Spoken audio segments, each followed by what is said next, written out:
पंतप्रधान नरेंद्र मोदींच्या धोरणामुळेच ऊस कारखानदारी जिवंत राहिली आहे।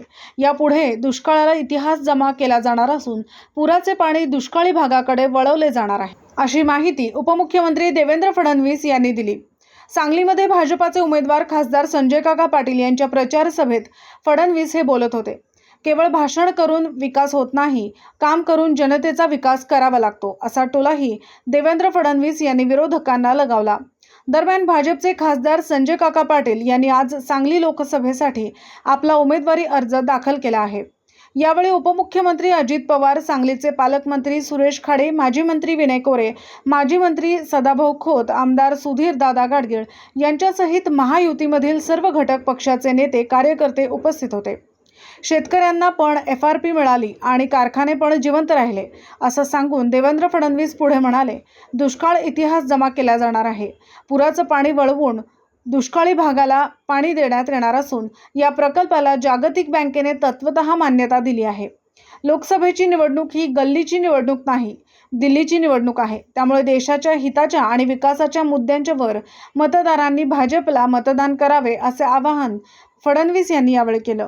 खरं म्हणजे ऊस कारखानदारी आज जिवंत राहिली ती केवळ आणि केवळ मोदीजींच्या धोरणांमुळे। जे लोक वर्षानुवर्ष म्हणायचे मोदींना ऊसातलं काय कळतं, ते आता तोंडात बोट घालतात की मोदीजींनी असे निर्णय कसे घेतले की ज्यातनं आमच्या शेतकऱ्याला FRP मिळाली आणि कारखाने देखील त्या ठिकाणी जिवंत राहिले।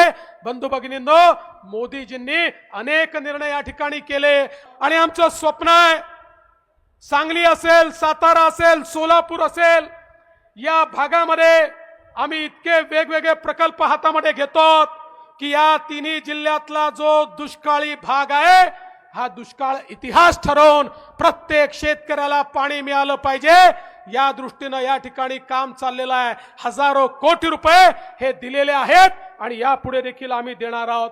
एवढंच नाही तर आपण पाहतो अलीकडच्या काळात दरवर्षी पूर येतो, सांगली आणि कोल्हापूरला पुराचा फटका पडतो, शहरामध्ये पुराचा फटका पडतो। आम्ही निर्णय केला की हे जे पुराचं पाणी आहे हे जर डायव्हर्ट करता आलं तर दुष्काळी भागामध्ये पाणी आपल्याला देता येईल आणि म्हणून फ्लड डायव्हर्शनचा प्रोजेक्ट आपण तयार केला 4000 कोटी रुपयाचा आणि आज त्या प्रोजेक्टला वर्ल्ड बँकेने तत्वतः मान्यता देखील दिली आणि येत्या काळामध्ये तो प्रोजेक्ट केल्यानंतर एकीकडे सांगली सारखं आमचं शहर, कोल्हापूर सारखं आमचं शहर हे त्या ठिकाणी पुरापासून मुक्त होईल आणि दुसरीकडे पुराचं पाणी देखील जे वाहून जातं, जे कोणाच्याच कामात येत नाही, ते आमच्या दुष्काळी भागामध्ये त्या ठिकाणी तलाव भरून ठेवण्याकरता, धरणं भरून ठेवण्याकरता कामी येईल। अशा प्रकारचं काम हे खऱ्या अर्थानं आपल्या सरकारने केलं।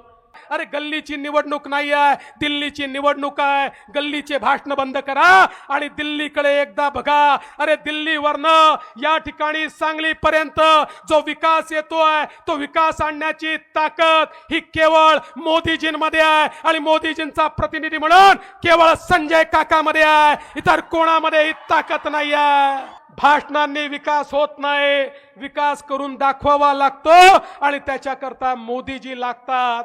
आणि म्हणून तुम्हाला एवढीच विनंती आहे बंधू भगिनींनो, या ठिकाणी निवडणुकीमध्ये आपण संजय काकांच्या कमळाचं बटन ज्यावेळी दाबू, वोट काकांनाही मिळेल आणि वोट मोदीजींनाही मिळेल।